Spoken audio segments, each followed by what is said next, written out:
रूस की यूक्रेन पर चढ़ाई बदस्तूर जारी है। रूस है कि रुकने का नाम ही नहीं ले रहा है। बमबारी पर बमबारी। यूक्रेन में आम लोगों की जान हलक में लटकी हुई है। यूक्रेन पर रूस के हमले का आज 5वां दिन है। इस दिन रूस का दावा है कि वो कीव के बेहद करीब पहुंच चुका है। वहीं भारत के प्रधानमंत्री नरेंद्र मोदी की हाई लेवल मीटिंग और भारत सरकार के 4 मंत्रियों को यूक्रेन के पड़ोसी देशों में भेजे जाने पर देखिए हमारी यह खास रिपोर्ट। यूक्रेन पर रूस के हमले का आज 5वां दिन। चेर्निहिव शहर की बिल्डिंग में फंसी मिसाइल। यूक्रेन का सबसे बड़ा कार्गो प्लेन तबाह। पीएम मोदी की हाई लेवल मीटिंग। 4 मंत्री जाएंगे यूक्रेन के पड़ोसी देश। रूस और यूक्रेन की जंग का आज सोमवार को 5वां दिन है। यूक्रेन की राजधानी कीव और खार्किव शहर पर रूसी सेना के हमले जारी हैं।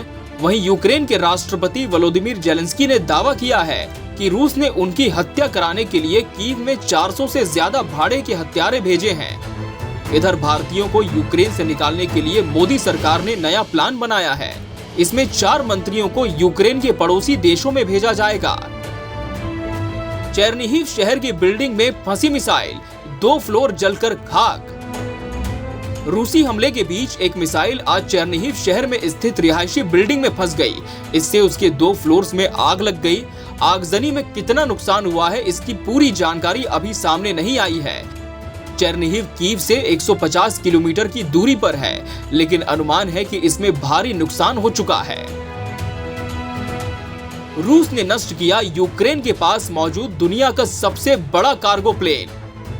यूक्रेन के पास जो दुनिया का सबसे बड़ा कार्गो विमान AN-225 था, उसको रूस ने नष्ट कर दिया है। हैंगर में AN-25 को रखा गया था। वो 26 फरवरी तक ठीक था। फिर 27 फरवरी को एक मिसाइल हमले में हैंगर को तोड़ते हुए छत को पार कर गया था, जिसमें AN-225 को नुकसान पहुंचा है। कनाडा का आरोप, रूस ने किया हवाई क्षेत्र पाबंदी का उल्लंघन। जंग के बीच कनाडा ने रूस पर एयर स्पेस नियमों को तोड़ने का आरोप लगाया है। कनाडा ने रूसी फ्लाइट्स पर पाबंदी लगाई हुई है।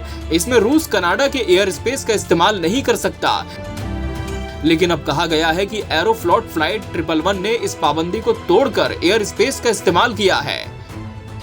यूक्रेन की राजधानी कीव में एयर रेड अलर्ट जारी। यूक्रेन की राजधानी कीव में एयर रेड अलर्ट जारी हो गया है। इस अलर्ट के बाद आम लोगों को जल्द से जल्द किसी सुरक्षित स्थान पर जाने के निर्देश हैं। आपको बता दें कि आज सुबह भी कीव और खार्किव में धमाके सुनाई दिए थे। जेलेंस्की को मारने आए भाड़े के हत्यारे। यूक्रेन के राष्ट्रपति वोलोदिमीर जेलेंस्की की हत्या करने के लिए 400 हथियारबंद लड़ाके कीव में प्रवेश कर चुके हैं।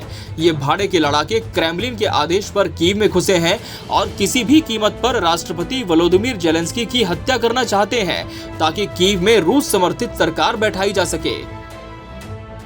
आपको बता दें, ये सनसनीखेज दावा द टाइम्स पत्रिका ने किया है, जो कि काफी प्रचलित है यूक्रेन में। और खबरों के अनुसार वैगनर ग्रुप राष्ट्रपति पुतिन के सबसे करीबी सहयोगियों में से एक द्वारा संचालित एक निजी मिलिशिया है। 5 सप्ताह पहले अफ्रीका से भाड़े के इन सैनिकों ने रुपए पैसे के लालच में जेलेंस्की की सरकार को नष्ट करने के मिशन पर उड़ान भरी थी। इनके मिशन की जानकारी यूक्रेन की सरकार को शनिवार की सुबह मिली। इसके बाद यूक्रेन सरकार ने राष्ट्रपति की सुरक्षा और बढ़ा दी है। इस मिशन की जानकारी मिलते ही यूक्रेन की सरकार ने राजधानी में 36 घंटे का हार्ड कर्फ्यू लगा दिया है और नागरिकों से कहा गया है कि अगर कोई भी इस दौरान बाहर दिखा तो उसे गोली मारी जा सकती है। रूस ने विदेशी क्लाइंट्स पर लगाई ये पाबंदी। एक खबर के मुताबिक यूक्रेन से लड़ाई के बीच रूस ने बड़ा ऐलान कर दिया है। उसने विदेशी क्लाइंट्स पर रोक लगा दी है। कहा गया है कि अब वो उनके उपकरणों को नहीं बेच सकेगा। यूक्रेन संकट पर पीएम मोदी ने बुलाई हाई लेवल मीटिंग। प्रधानमंत्री नरेंद्र मोदी ने यूक्रेन संकट पर हाई लेवल मीटिंग बुलाई है। सूत्रों के मुताबिक कुछ केंद्रीय मंत्री निकासी के समन्वय के लिए यूक्रेन के पड़ोसी देशों में जा सकते हैं। 91% लोग कर रहे राष्ट्रपति जेलेंस्की को सपोर्ट। यूक्रेन में 26-27 फरवरी को एक सर्वे हुआ। इसके मुताबिक 70% लोगों को लगता है कि जंग में यूक्रेन की ही जीत होगी। वहीं 91% राष्ट्रपति जेलेंस्की को सपोर्ट कर रहे हैं। सर्वे के मुताबिक यूक्रेन के लोगों में निराशावादी विचारों की कमी और सैन्य दल के प्रति भरोसा चरम पर है। यूक्रेन के पड़ोसी देश जाएंगे 4 मंत्री। यूक्रेन संकट पर पीएम मोदी की हाई लेवल मीटिंग में बड़ा फैसला हुआ है। इसमें तय किया गया है कि 4 मंत्रियों को यूक्रेन के पड़ोसी देशों में भेजा जाएगा, जो भारतीय लोगों और छात्रों को निकालने में मदद करेंगे।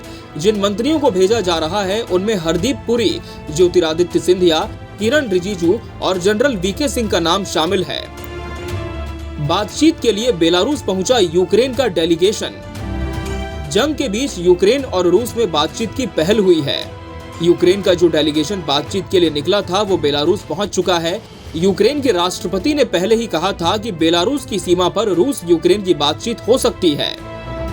बहरहाल इस पूरे घटनाक्रम में केबीसी न्यूज भी अपनी नजरें लगातार बनाए हुए है।